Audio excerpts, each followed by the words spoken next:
Heyo friends! Who doesn't love a good platformer? I honestly think we may be on the verge of a platforming renaissance at this point. A lot of the gaming community has finally woken up and started feeling fatigued by the overabundance of shooters and open world games, and started to embrace the world of smaller, more cartoony adventures once again, and I am here for it. Not to say that shooters and open world games are inherently bad, but with the scope of those games, you have to do something truly phenomenal to stand out.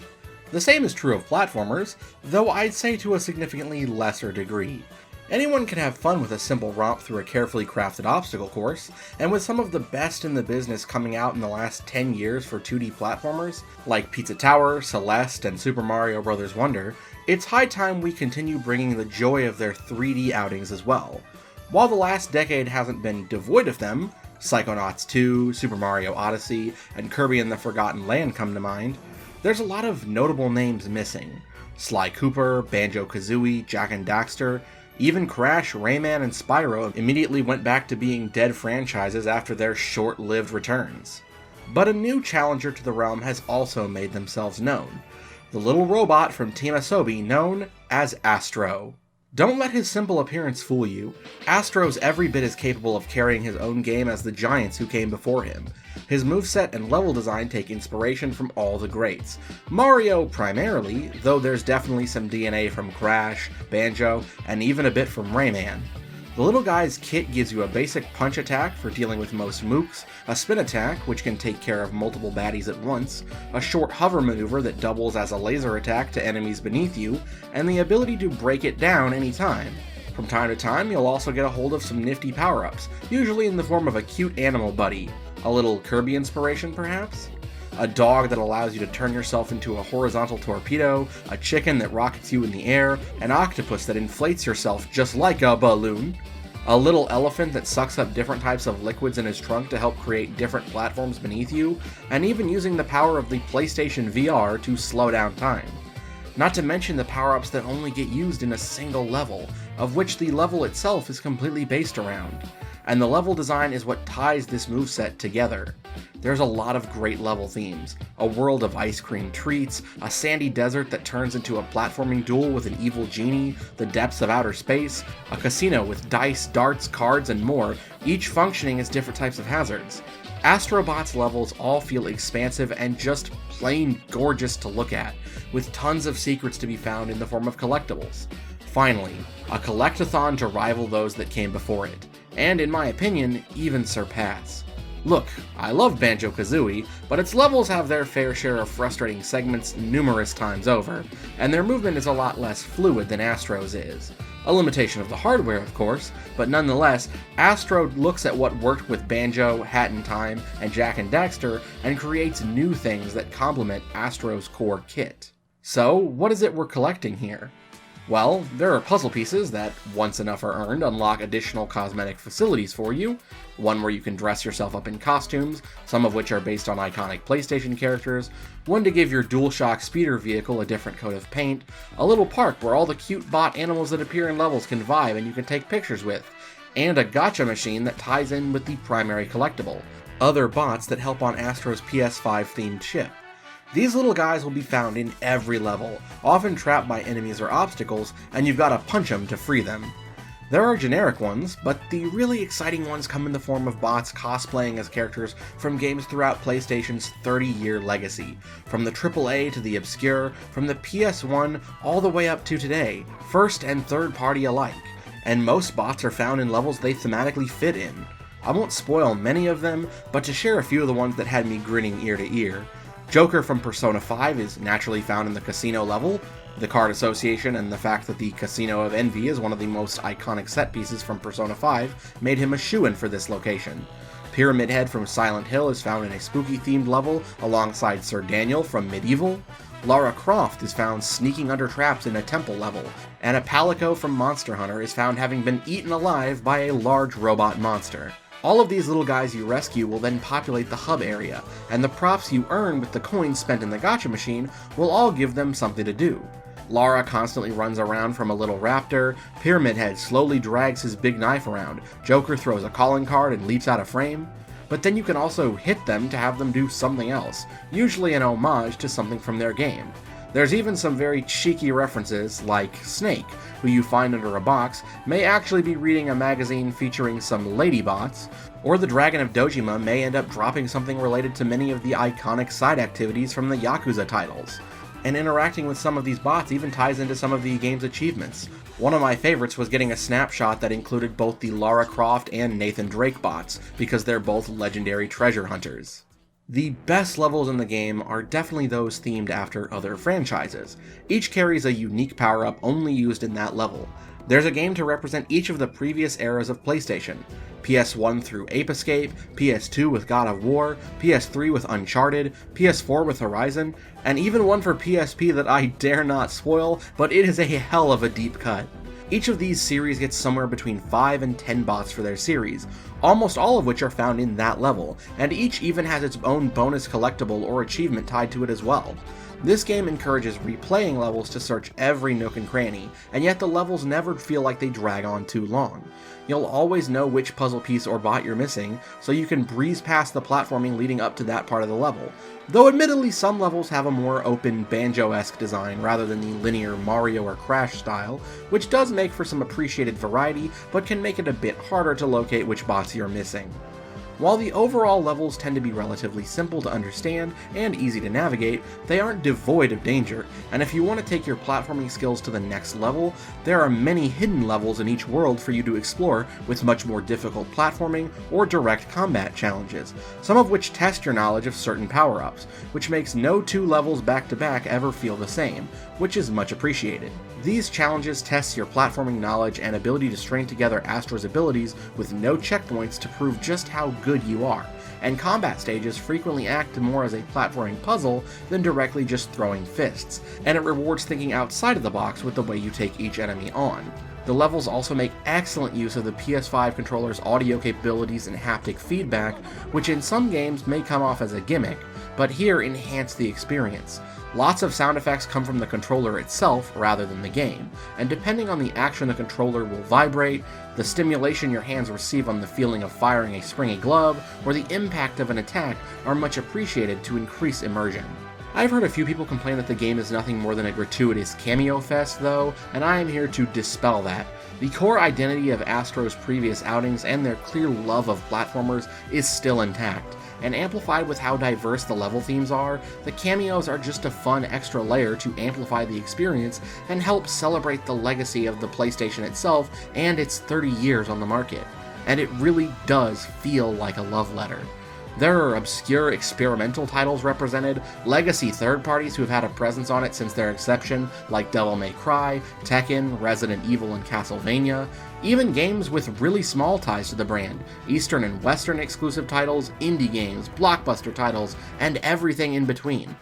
When was the last time you thought about Jumping Flash? Defender? Arc the Lad? Heck, even modern titles like Dreams. Well, Team Asobi thought about them and deemed them essential to represent the legacy of this console family. Yeah, there are a few missing names, most notably anything from Square Enix. Seriously, if there's one bot that deserves a spot here, it's Cloud. But we even got some additional free DLC adding new bots, the most recent at the time, which includes Rise of the Ronin, Destiny, Helldivers, and Stellar Blade, just to name a few. My personal most glaring omissions are Rayman, Twisted Metal, Siphon Filter, Until Dawn, and Fat Princess, but hey, they got 170 plus other characters they gave love to, and I am not by any means complaining. Like I said, they're just something extra to enjoy about the game, and I adore just running around the hub watching them do their funny little animations with their props earned from the gacha machine. The game also has a ton of great cosmetic options that I just adore as well. After a certain point, you can dress Astro up in different costumes you earn throughout the game, including costumes of some of the cameo bots. Parappa the Rapper, Sly Cooper, Ratchet, Jack, the Bloodborne Hunter, Cat from Gravity Rush, not to mention some cute non-cameo outfits like the one that turns in gold, or you can dress him up as a pirate or a cute animal like a red panda or cow. You can also customize the look of his PS5 controller-themed vehicle that gets him from level to level, with colors of the old-time controllers, bright neon shades, and even designs, all earnable through the gacha machine to give you a use for those coins scattered in every stage. Even the bosses, usually a low point for many platformers, really step it up a notch in terms of quality, and that goes for the mini-bosses as well. A giant skeleton pirate that you have to scale with the monkey arms power-up, a big angry snowman that I swear must be a reference to Freezeezy Peak in Banjo-Kazooie, a chameleon that throws saw blades at you that you have to use the time stop power-up to platform on, a giant boar you have to throw Kratos' axe at to reveal his vulnerable spot. Even the boss of the previous game, a mighty T-Rex, now converted into one of Horizon's robotic monstrosities. Each boss fight manages to be memorable, and no two fights ever feel the same. Having come off of some weaker platforming bosses, like everything in Super Mario Bros. Wonder and the, let's admit it, mostly pretty mediocre bosses of A Hat in Time, two of my favorite platformers, by the by. It just felt nice having fights that aren't just chasing the boss down to hit them, and that utilize specific power-ups for a change. Astro gave me something I didn't know I needed. No, not just the Mario Galaxy 3 we never got, but a genuinely fun collectathon that wears its love for its predecessors on its sleeve, but isn't afraid to take the initiative to surpass them when it gets the chance. I had a smile on my face the entire time I was playing, and while I'll never get the surprise and wonder of asking who am I gonna see next as each stage passes me by, it's an experience I wouldn't want to trade away for the shiniest new AAA on the market. We don't have enough original IPs? Sony, I suggest you look inward. Team Asobi proves you completely wrong by celebrating the series that you seem to have forgotten. They've given more love to Ape Escape, Infamous, and dozens of other games than you have in years, and they built up a mascot of their very own who deserves to stand alongside them as a pillar of your brand. So maybe instead of letting those pillars crumble further with another remake of a game from last gen, maybe get some third-party or internal studios cooking up a new Sly, a new Parappa, a new Loco Roco or Patapon. You can absolutely have your Last of Us's and Horizons, but you can't be afraid to revisit your roots, nor can you be afraid to learn from the other players in the industry. Astro takes a lot from his platforming big brothers and sisters, but he's as unique and special as Mario, Sonic, Crash, Banjo, and the others who came before him. Please, if you haven't already, give Astro Bot a shot if you have a PS5.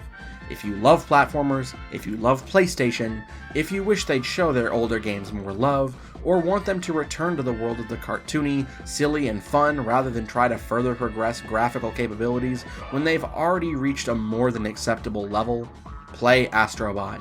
Tell your friends about Astro Bot.